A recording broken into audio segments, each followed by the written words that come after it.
YouTube podcast world. What's up, family? You already know Page and Plays podcast here.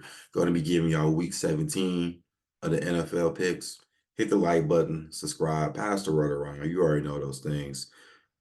Pretty solid week. We'll talk about that on an upset alert video. Yes, that will be dropping tomorrow. So check into that. You already know how it goes. But let's start with Thursday night football. We got the New York Jets versus the Cleveland Browns. Browns -7. Initial thought Browns to win in the cover, but I don't know. And the reason why I say I don't know, because I think Travis Simeon will be playing, so I will probably be going that route. But with the Browns, look, I picked them on the money line against the Texans, and they were up big at one point, and then for some reason they just let the Texans score. I mean, bro, they were scoring randomly here and there, and that concerns me with spreads with the Browns. Now, you're talking about as far as a win, I'll take them to win, but spreads with the Browns, I'm a little iffy on, man. And they do play a good defense too, man, with the Jets, man. And that's probably why the over-under is at 35.5. But yeah, we're gonna say Browns to win the cover though. First initial thought, wouldn't bet this stuff. Next game, we have the only Saturday night primetime game. We got the Detroit Lions, who did just win a NFC North title. Last time they won that, it was the Central, and I was just born maybe a couple weeks prior to that, so that is 30 years ago. They will be going to Jerry World, take on the Cowboys. Cowboys are -6-point favorites. And listen, I know everyone's going to want to go to the Lions, say take Lions +6 or Lions to win. Nah, we're gonna go to the Cowboys to win and cover this game. This is one of those type of games, man. Y'all know how Detroit is too. They're a lot better at home. Yes, they did beat the Vikings on the road, but it's a familiar opponent too, so it's a little different. Cowboys, they need this game to try to stay up around the division with the Eagles. This is really a desperate game. You lost 2 games in a row. And I mean, let's be real, the Lions make any quarterback look good. All right. Nick Mullins went for almost 300 yards. I never saw Nick Mullins go 300 yards, even when he was in San Francisco with Kyle Shanahan. That's more of a genius offensive coordinator. So that's just my thought. I think they played last year, and if I'm not mistaken, I think the game was close all the way to the fourth quarter. So I don't. My direction would say Cowboys to win the cover. Listen, Lions fans, be glad you guys won the title in 3 decades. This game, don't be mad if you lose this game. Be okay. You guys are getting a home playoff game regardless, all right? But this game is when Dallas is in desperation. They need to win this game, and that's just how I look at it. Next game, we had the Miami Dolphins. They are traveling to the Baltimore Ravens. Ravens 3.5-point under favorites. Now, I did say Ravens had a chance to win the game, right? Okay. You can check that. But this one, this is a tough game. I almost feel like this is equivalent to the Dallas and Dolphins game where it's one of those matchups, man. I'm gonna go with the Ravens to win and cover. That's only because I don't really know what's gonna be going on with Jalen Waddle, because if Jalen Waddle doesn't play, because he's already banged up as usual, that kind of puts the more attention on Tyreek Hill. When you got Waddle and Hill on the same field healthy, you got to worry about you can't double team one or the other. And I mean, the run game has actually been very good for the Dolphins too. But listen, I said that the Ravens had a shot with the Niners because the one thing, and that was the defense, and the defense showed up. We've seen Tua played solid ball, but this might be a game at Baltimore, cold Baltimore. This might be a game where he might have some trouble. And that's just going to be Tua. He's been solid all year, but at this point, Lamar Jackson should be MVP, right? I mean, he went in there and made a statement with that game and that defense. But I do think defense shows the reason why they win this game. Next game, we got the New England Patriots traveling to Buffalo to take on the Bills. Bills 11.5-point favorites. Patriots to cover. Bills to win. I mean, y'all watched that Saturday. Did y'all watch how the Bills just blew that double? Like, bro, I can't take the Bills seriously, bro. Not as no high point favorite. And then you're playing a division foe that knows you. That's just my theory behind it. Do Buffalo win the game? Yes, probably. Because New England, I think, has to. I don't know if they're going to keep Belichick or not, but the mindset is you got to get a better draft stock position. You just lost the game where you were what they won, but they was what the number 2 overall pick until they won. So yeah, that's really how I'm going to go with it. I think the Bills win this game by at least maybe 7-10 points. I think Belichick don't get him run for the money. I would actually love this if we tease it up to maybe what 18 and a half if we do 7 points. I would like that too. Next game, you got the Atlanta Falcons traveling to Chicago, take on the Bears. The Bears -3. Bears win and cover. I liked the Bears last week, and this is equivalent. The Falcons is a typical dome team. You're going to be in. It's going to be back to reality in the Midwest. So Chicago will be frigid, windy, all of that stuff. It is off the lake.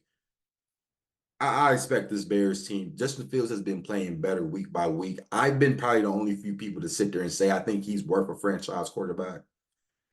I think he's making the Bears decisions even more harder because he's been playing good. The defense has been playing good. And I mean, well, Artie, let's be real, Artie Smith, man.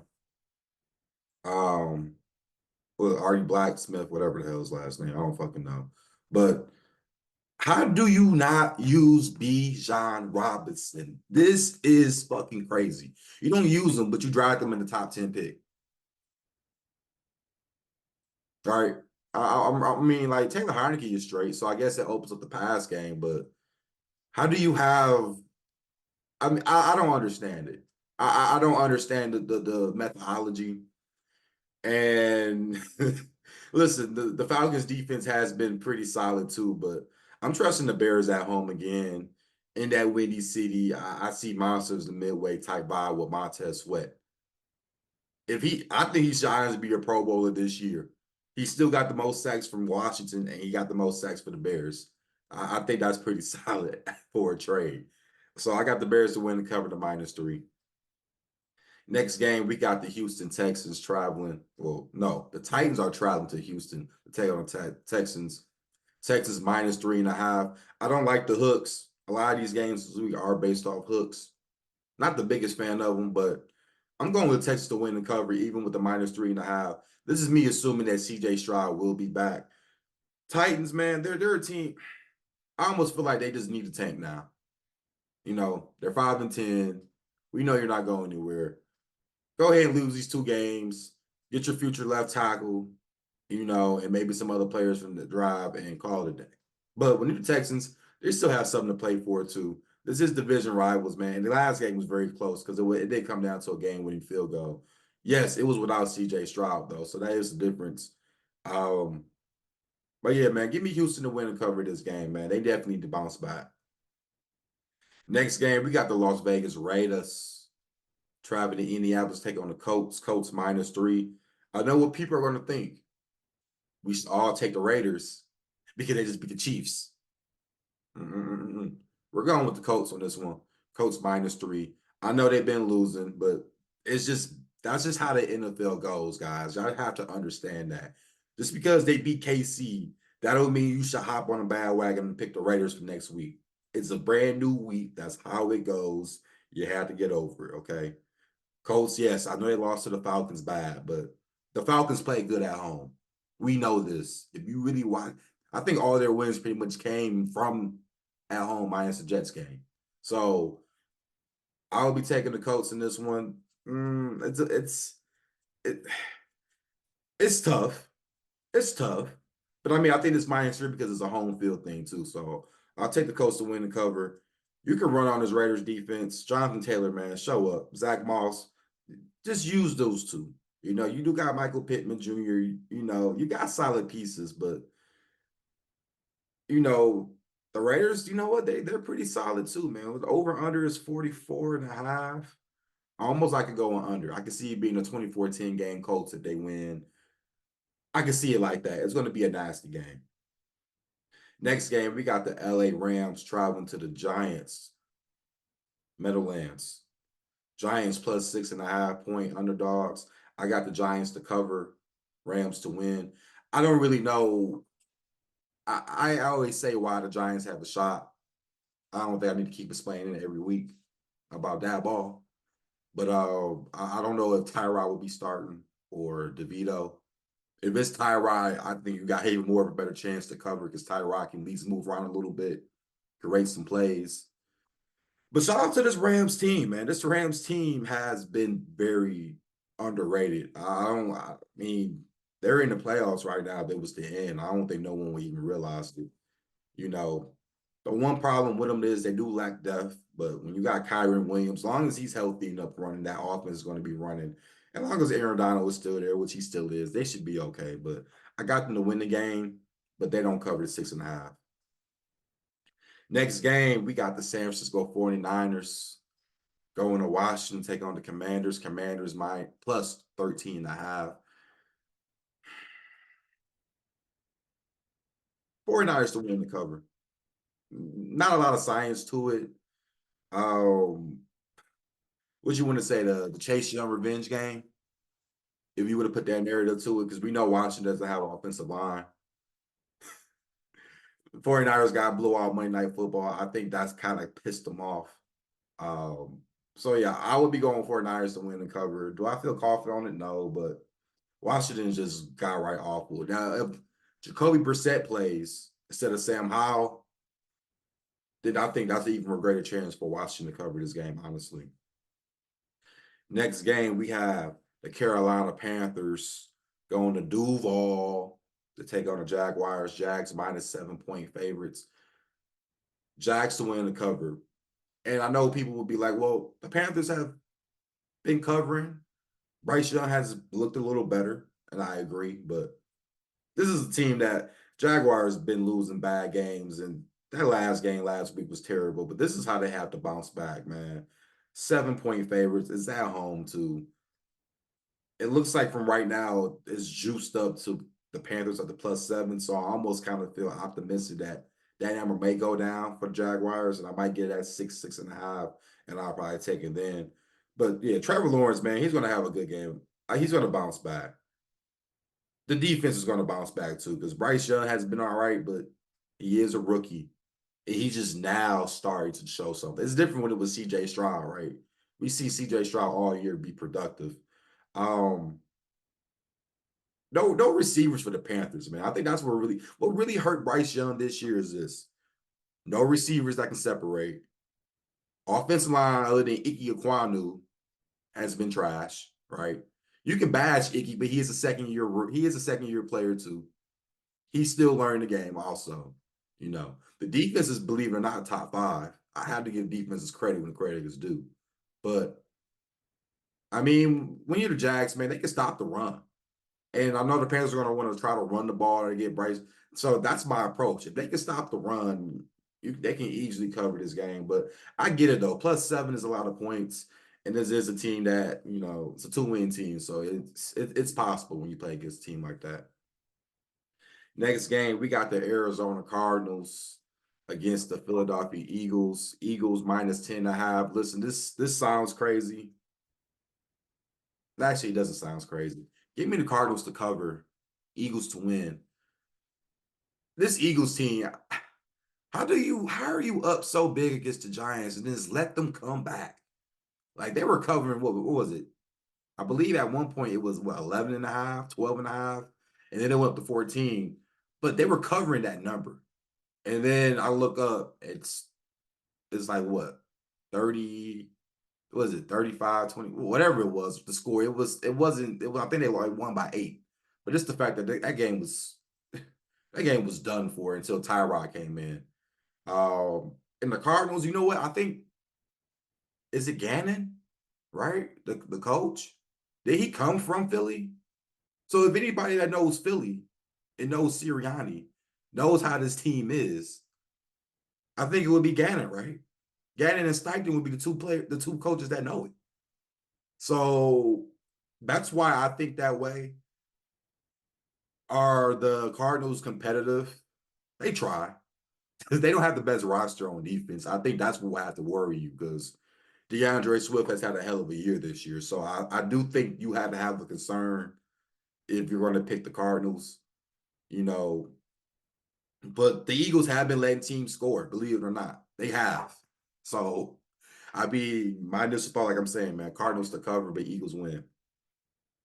Next game, we have the Tampa Bay Buccaneers versus the New Orleans Saints. This is going to be in Tampa. Tampa is -2.5 point favorites. I got Tampa to win and cover. Tampa to win and cover. If you remember when I was audio during the summer and I did the whole division by division breakdown, my boldest prediction for the NFC South was the Tampa Bay Buccaneers to win the NFC South. And I think this is the game that's going to make it happen. Baker has played great. I was optimistic. There's times where he was bad, but I thought he was going to be pretty solid with the Buccaneers, with the weapons they got. And the Saints, bro, they're so inconsistent, bro. You don't know what to expect with this team every week. It's almost kind of like there's times where I'm with the Saints, and then there's times, it's just simple things with the Saints, bro. I just don't think the coaching staff is it. Get rid of Dennis Allen and Pete Carmichael because they're so stick to Sean Payton, mentality that Sean Payton is not even there no more, homies. It's time to move on. Let's get a brand new coach in. I do think if they can shut down Kamara in the run game, it does open up for them to defend the pass. You know what? Here's the thing about the Buccaneers. I don't want to get deep into it. With Todd Bowles, this is what he needs to do. You need to put them secondary players and some of them linebackers in coverage. Because check this out. I know this was years ago now, but y'all remember that game when the Buccaneers played the Chiefs before they played the Super Bowl, right? When they played that regular season game, and Tyreek just had 200 yards first half. You know why, right? They went all run in and then just left man-to-man coverage with Tyreek Hill. But they changed it when it came to Super Bowl. If they did what they did in Super Bowl, which is let's defend the pass, and then we can work with the run. Because think about it, you got Devin White, you got a solid front seven, bro. You got Lamonte, you got guys who can defend the run if they need to. But we need some people in coverage. If you get people in coverage this game, because we know Olave does go off and sometimes, I think they can win this game easily because we know Kamara. I mean, if you're telling me they're gonna keep throwing Kamara with them little, check downs, you rather would have that than have Olave catch a 40-yard bomb, 50-yard bomb that could possibly land to a touchdown. That's all I'm saying, coach. But Buccaneers win the coverage.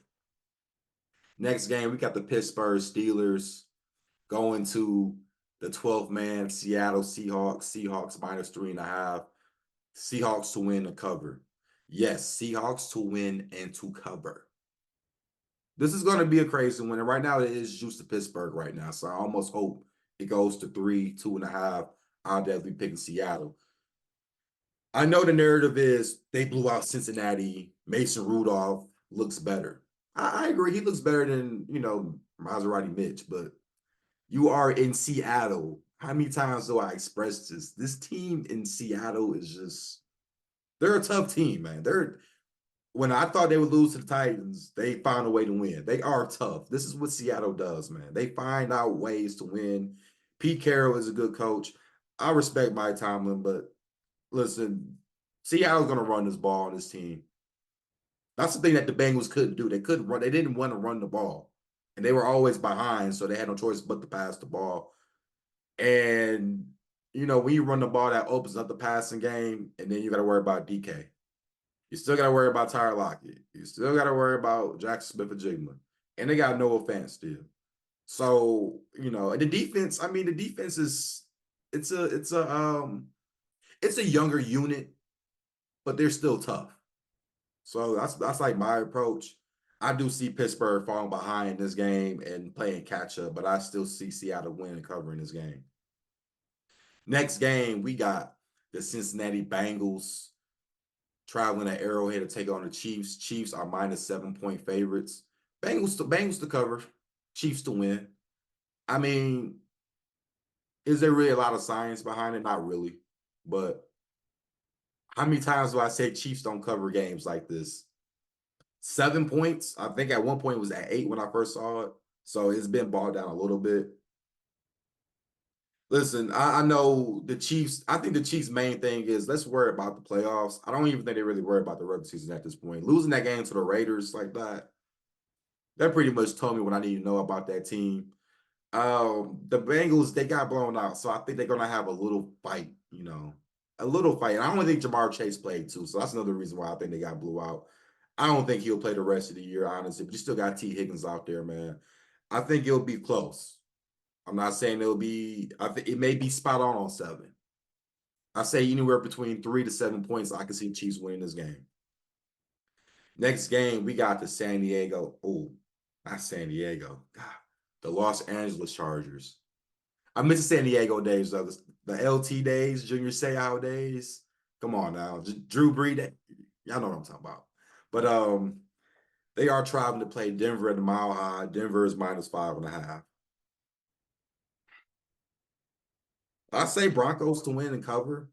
How confident am I? Not really, because I almost think this is the same exact number last week, right? It was 5.5 against the Patriots, and then it started to go up to 6.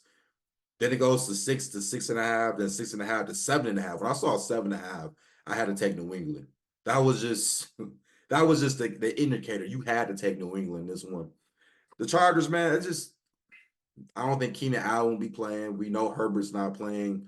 We know they can't really run the ball. But the Easton Stick guy, he did kind of show, he kind of got my respect against the Bills, right? He came in there and balled out. They did lose, but it was a close game. I feel like that can't. See, I don't really know, bro, because the Broncos can't. I mean, they can't stop the run, but I mean, the Chargers don't even run the ball, so I almost feel like it's set up for the Broncos to win because they can. They're so good, against the pass. That's just really my opinion in this game. So I will go to Broncos to win and cover, but I wouldn't feel comfortable laying 5.5 though. And lastly, we do have Sunday night football. We don't have Monday night football, I believe, this week and next week. But we'll have one for the playoffs, of course. Y'all know that. We have the Green Bay Packers going on the road to Minnesota, take on the Vikings. Vikings -1.5 point favorites. Packers to win the cover. Packers to win and to cover. So probably I was like, why? I like Jordan Love better than Nick Mullins. Now, did the defense scare me that they let Carolina drop 16 points on them with like 5, 6 minutes left in the game to have it where it was 30-30 at one point? Absolutely. That will scare anybody. But listen, the Packers still have a shot to make the playoffs. They need to win out. And with the Vikings, man, I almost feel like that blow against the Lions was probably about it. I think that was it. Uh, I mean, you saw that. I mean, people saw that pick, and I know Justin Jefferson could have had a chance to catch that ball, but that pass was awful. That was an awful pass. Now, the one when he lost 2 players, that was amazing, but that last pass was just ground right awful. Like you can't even blame Justin Jefferson on that one. And you could tell by the morale after that loss, man. The Mullins come off the sideline pissed off. I think the Packers win this game. It's a division game too. I think before it has a shot to win. I think they can make the playoffs if they win the last 2 games. I see it happening. They beat the Rams too, so I think that is a tiebreaker situation where they are tied. The Packers have a chance to make the playoffs. I see it. Give me the little underdog. What was it? +110 that I'm seeing. Slight underdog. Give me that. Let's make this money, man. As always, like, subscribe, pass the word around, all that shit, man. Let's get this motherfucking money.